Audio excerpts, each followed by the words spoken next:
ഇല്ലേ?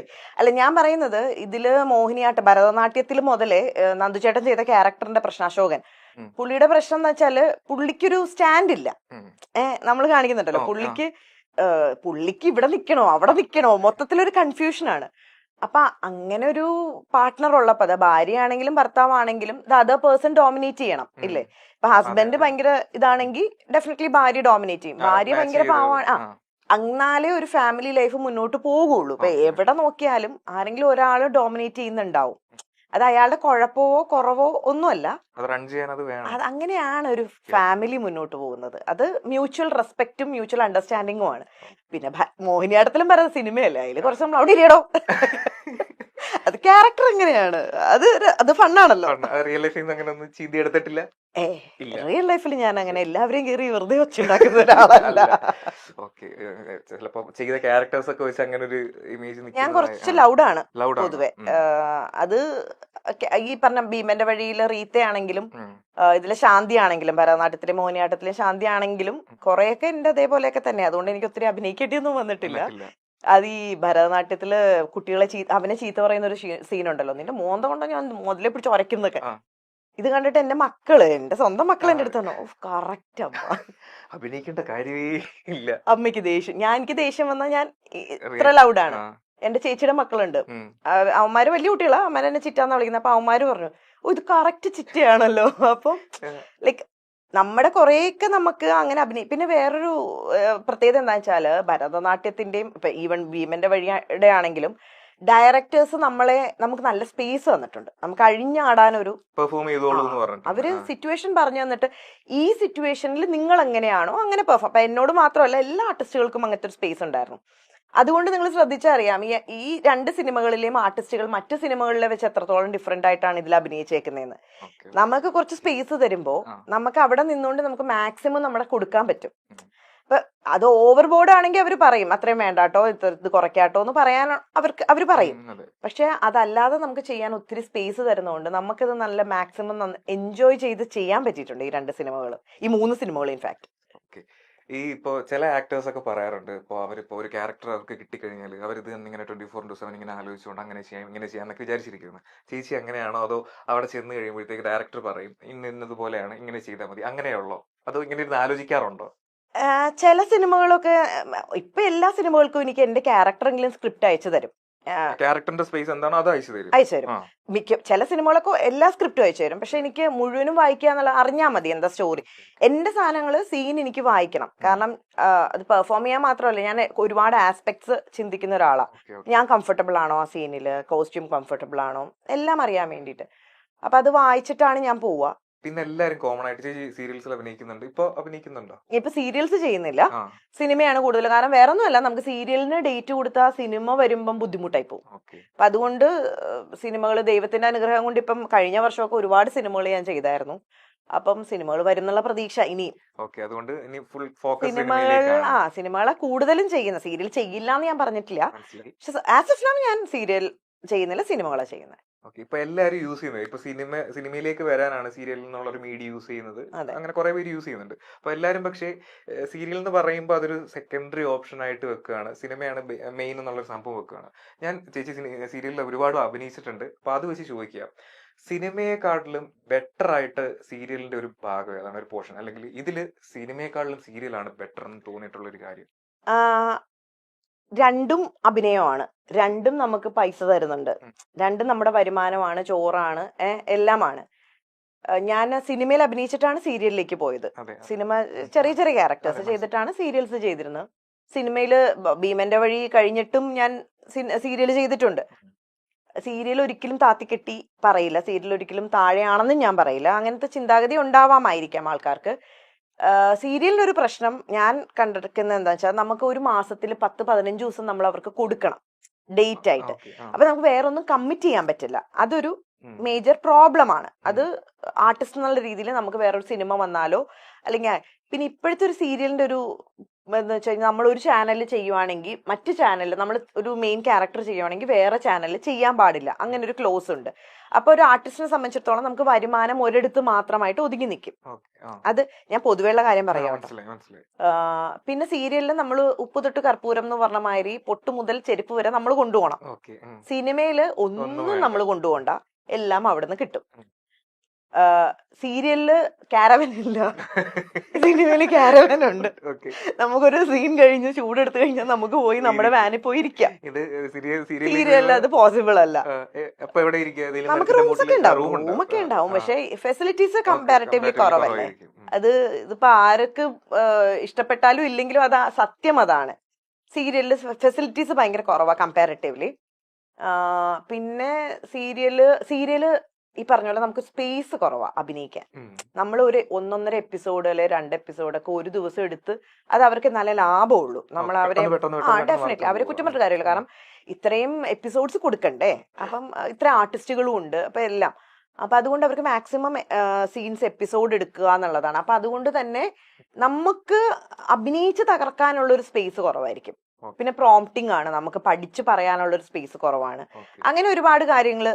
പക്ഷെ സിനിമയിൽ അതല്ല, സിനിമയിൽ നമുക്ക് സമയമുണ്ട്, റിലാക്സ് ചെയ്തൊരു സീൻ ചെയ്യാം, നമുക്ക് അഴിഞ്ഞാടാനുള്ള സ്പേസ് മാക്സിമം ഉണ്ട്. ഒരു ആർട്ടിസ്റ്റിന് കുറച്ചുകൂടെയൊക്കെ അവരുടെ കഴിവ് തെളിയിക്കാൻ പറ്റുന്നത് സിനിമയിലായിരിക്കാം, അത് സമയത്തിന്റെ പരിമിതി കൊണ്ട്.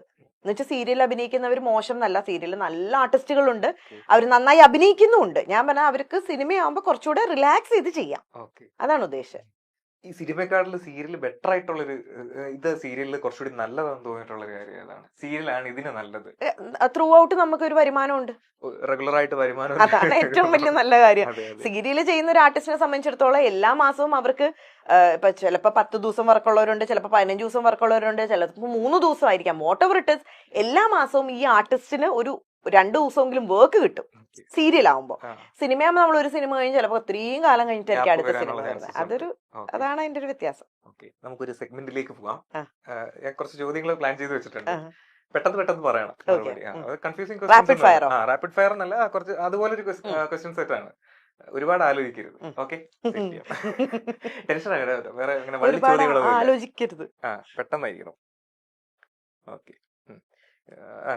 നമ്മുടെ ഇപ്പോ ചേച്ചിക്ക് ഒരു ദിവസത്തേക്ക് ലൈഫ് സ്വാപ്പ് ചെയ്യാം, വേറൊരാളാവാൻ പറ്റുക, മലയാള സിനിമയിലുള്ള ഏത് ആക്ട്രസിനെ ആയിരിക്കും അയാളായാൽ കൊള്ളാൻ തോന്നുന്നത്? വേറെ ആക്ട്രസ് ആവണം ഒരു ദിവസത്തേക്ക്. സത്യസന്ധമായിട്ട് പറഞ്ഞാൽ അങ്ങനെ ഇല്ല. എന്നാലും എനിക്ക് അങ്ങനെ തോന്നിയിട്ടില്ല. ഈ ഒരു ആർട്ടിസ്റ്റ് ആയിരുന്നെങ്കിലോ എന്ന് എനിക്ക് തോന്നിയിട്ടേ ഇല്ല, സത്യസന്ധമായിട്ട് പറയാം. ഒരു ആക്ടർ ആണെങ്കിൽ ആക്ടർ ആവണം, ഇന്ന ആക്ടർ ആവണം തോന്നിയിട്ടില്ല. പക്ഷെ എനിക്ക് ഷാറുഖ് ഖാനെ തൊട്ടടുത്ത് കാണണം എന്ന് ഭയങ്കര ആഗ്രഹം. ഇല്ല, പുള്ളി ആവണം തോന്നിയിട്ടില്ല. പുള്ളി ആവണമെങ്കിൽ പിന്നെ എനിക്ക് പുള്ളിയോടല്ലേ ആരാധന. അപ്പൊ ഈ പറഞ്ഞ പോലെ വല്ല നേരത്തെ ചോദിച്ച ചോദ്യത്തിന് വേണമെങ്കിൽ പുള്ളിയായിട്ട് അഭിനയിച്ച ഏതെങ്കിലും ആർട്ടിസ്റ്റ് ആവാം. ഇപ്പൊ ദീപിക പദുക്കോണോ അങ്ങനെ ആരും, കാരണം പുള്ളിയെ കാണാലോ ഡയറക്റ്റ്ലി അടുത്ത്. അതാണ് ഉദ്ദേശം. എനിക്ക് അത്രയേ ഉള്ളൂ. അതുപോലെ ചേച്ചിയെ പറ്റി കേട്ടിട്ടുള്ള ഏറ്റവും വിയേർഡസ്റ്റ് ആയിട്ടുള്ള റൂമർ ഏതാ?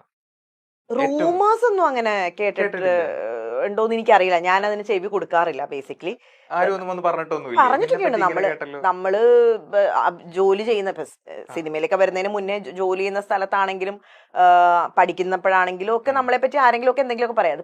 അത് പറയുന്നവരുടെ കുഴപ്പമാണ് എന്ന് വിചാരിക്കുന്ന ഒരാളാണ്, അല്ലാണ്ട് ഞാൻ റൂമേഴ്സിന് ചെവി കൊടുക്കാറില്ല. ഓക്കെ. പിന്നെ ഈ സെറ്റിൽ നിന്നൊക്കെ എന്തെങ്കിലും പ്രോപ്പർട്ടീസ് അല്ലെങ്കിൽ ഈ ഓർണമെന്റ്സ് ഒക്കെ ഇഷ്ടപ്പെട്ടിട്ട് ഓക്കെ ഇത് ഞാൻ എടുത്തോട്ടെ എന്ന് ചോദിച്ചാൽ അങ്ങനെ എടുത്തിട്ടുണ്ടോ? സെറ്റില് പരമാവധി എടുക്കാതിരിക്കാറുണ്ട്. പക്ഷെ ഭീമന്റെ വഴിയിൽ നിന്ന് ഞാൻ ഒരു സാരി എടുത്തിട്ടുണ്ട്. അത് സാരിയോടുള്ള ഇഷ്ടം കൊണ്ടല്ല, ക്യാരക്ടറിനോടുള്ള സ്നേഹം കൊണ്ട് ഞാൻ ചോദിച്ചപ്പോ എനിക്ക് തന്നു. ഞാനത് ഒരു സാരി അത് ആ ഒരു സ്നേഹം, ക്യാരക്ടറിനോടുള്ള സ്നേഹം കൊണ്ട് എടുത്തു മാറ്റിയതല്ല കേട്ടോ, അവരോട് ചോദിച്ചിട്ട് എടുത്തതാ. ഞാൻ അടിച്ചോണ്ടോന്നൊക്കെയാവും ചോദിച്ചിട്ട് ഒരു സാരി എടുത്തിട്ടുണ്ട്. അത് ആ സ്നേഹം കണ്ട, വലിയ വിലയുള്ള സാരിയോ ഗംഭീര സാരിയോ ഒന്നും അല്ല, ക്യാരക്ടറിനോടുള്ള സ്നേഹം.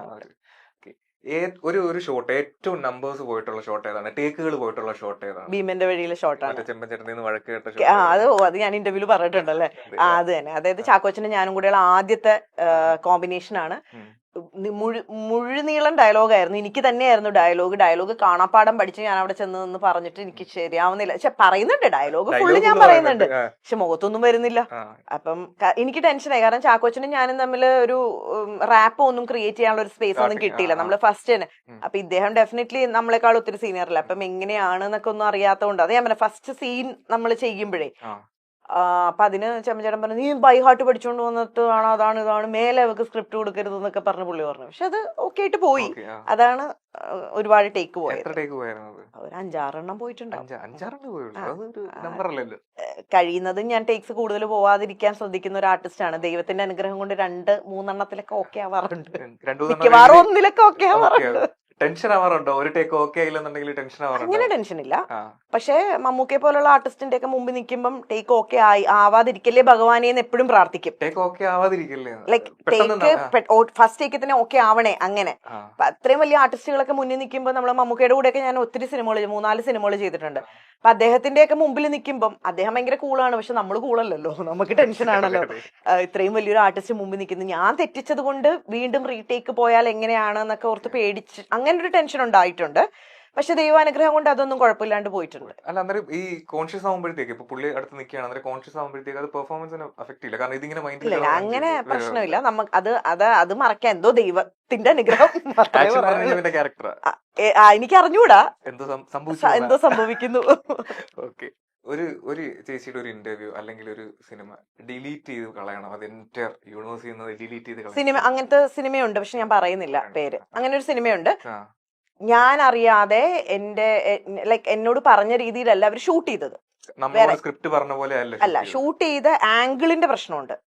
അതായത് ഞാൻ അഭിനയിക്കാൻ വന്നപ്പോ പറഞ്ഞ ക്യാരക്ടറൊക്കെ അത് തന്നെയാണ്, പക്ഷെ അവര് ഷൂട്ട് ചെയ്ത നമ്മൾ ക്യാമറ വെക്കുന്ന പൊസിഷൻ ഉണ്ടല്ലോ, അത് ഭയങ്കര മോശമായിട്ട് ഞാൻ അറിഞ്ഞില്ല. അത് യൂട്യൂബിൽ കണ്ടപ്പോഴാണ് ഞാനത് അറിയുന്നത്. ഇങ്ങനെയാണ് അവര്, അതായത് സിനിമ പോലും പുറത്ത് അത്ര വലിയ ഹിറ്റ് ആയിരുന്നില്ല, ഒരാളും കണ്ടിട്ടില്ല സിനിമ, മലയാള സിനിമ ഒരു ദിവസമായിട്ടേ ഓടിയുള്ളൂ. പക്ഷെ യൂട്യൂബിൽ ഇതിങ്ങനെ കറങ്ങുമല്ലോ. അപ്പൊ അങ്ങനെ വന്നപ്പം ഇത് എനിക്കത് ഭയങ്കര ഡിസപ്പോയിന്റിങ് ആയിപ്പോയി. കാരണം ഞാൻ ഇങ്ങനെ അല്ല, അതല്ല ഞാൻ. അപ്പൊ അങ്ങനെ വന്നൊരു സിനിമയുണ്ട്. അതാണ് ഫസ്റ്റ് ആൻഡ് ലാസ്റ്റ്. ഇനി ഒരിക്കലും അങ്ങനെ ഉണ്ടാവില്ല. ഇല്ലില്ല, എന്ത് സംസാരിക്കാനാ? ആളുകൾക്ക് നമ്മുടെ ആളുകളെ എങ്ങനെ നന്നാക്കാനാ? മോശക്കാരാണെന്നും. അപ്പൊ അതുകൊണ്ട് അതിന്റെ പുറകെ ഞാൻ പോയിട്ടില്ല. പക്ഷെ എനിക്ക് അങ്ങനെ ഇത് ചോദിച്ചപ്പോ അങ്ങനത്തെ ഒരു സംഭവം ഉണ്ട്. അങ്ങനെ ഒരു സിനിമ ഉണ്ട്. ഡബിംഗ് ആർട്ടിസ്റ്റ് ആണല്ലോ, കുറെ ആക്ടേഴ്സിന് ഡബ് ചെയ്തിട്ടുണ്ടല്ലോ. ഇതിൽ ഇപ്പൊ ഒരാൾക്ക് ഡബ് ചെയ്തോണ്ടിരിക്കുമ്പോ ഇവനെ അഭിനയിക്കാൻ അങ്ങനെ തോന്നിയിട്ടുണ്ട്, ഇവനെ അഭിനയിക്കാൻ? ഇത് പറയുമ്പോ ഞാൻ എന്നെ തന്നെ ആദ്യം പറയണം. സെൽഫ് ട്രോൾ ചെയ്താലേ അത് രക്ഷയുള്ളൂ. ഞാൻ ആർജെ ആയിരുന്ന സമയത്ത് നമുക്ക് 1 മിനിറ്റ് കൊണ്ട് മുഴുവൻ കഥ പറയേണ്ട ഒരു അവസ്ഥയുണ്ട്. നമ്മള് ആർജെയും ചെയ്തോണ്ടിരിക്കുമ്പം 1 മിനിറ്റേ ഉള്ളൂ. അത് കഴിഞ്ഞാൽ പാട്ട് ഓട്ടോമാറ്റിക്കലി കയറും. മനസ്സിലായില്ലേ? സംസാരിക്കാനായിട്ട് 1 മിനിറ്റ് സമയമേ ഉള്ളൂ ആർജെക്ക്. അതിൽ നമ്മളിങ്ങനെ, അതുകൊണ്ടാണ് ഈ പല ആർജെസും നല്ല സ്പീഡിൽ ഇപ്പൊ മാറി കാണൂ കേട്ടോ സിറ്റുവേഷൻസ് ഒക്കെ. ഞാൻ അന്ന് ചെയ്തിരുന്ന സമയത്തെ കാര്യം പറയാം. അപ്പൊ നമ്മൾ വെൽക്കം ടു ഇത് ഇങ്ങനെ പറഞ്ഞാൽ നമ്മൾ പോകുന്ന സ്പീഡിൽ. അപ്പൊ ഈ ഒരു സാധനം ഓൾറെഡി ഞാൻ കുറെ നാൾ 6 വർഷം വർക്ക് ചെയ്തത് കൊണ്ട് അതിങ്ങനെ തലേ കിടപ്പുണ്ട്. അപ്പൊ ഞാൻ അഭിനയിക്കാൻ ചെന്നപ്പോ, അത് കഴിഞ്ഞിട്ടാണ് അഭിനയിക്കാൻ ചെന്നപ്പം എനിക്ക് സ്പീഡാണ്. ഇപ്പൊ തന്നെ നിങ്ങളോട് സംസാരിക്കുമ്പോൾ ഞാൻ നല്ല സ്പീഡിലല്ലേ സംസാരിക്കുന്നത്. അപ്പൊ ഞാനൊരു ഡയലോഗ് എന്ന് പറഞ്ഞു തീർക്കും. ചിലപ്പോ ഡയറക്ടേഴ്സ് പറയും അത്രയും സ്പീഡ് വേണ്ട, കുറയ്ക്കൂ എന്ന് പറഞ്ഞിട്ടുണ്ട്. ഇത് ഡബ് ചെയ്യാൻ ഞാൻ തന്നെ ഡബിങ് സൂട്ടിൽ ചെല്ലുമ്പോഴാണ് എന്ത് കുന്തോണ് ഞാൻ പറഞ്ഞു വെച്ചേക്കുന്നത്. സ്വന്തമായിട്ട് മീറ്റർ പിടിക്കാൻ പറ്റിയിട്ടില്ല എനിക്ക് ചില സമയത്തൊക്കെ.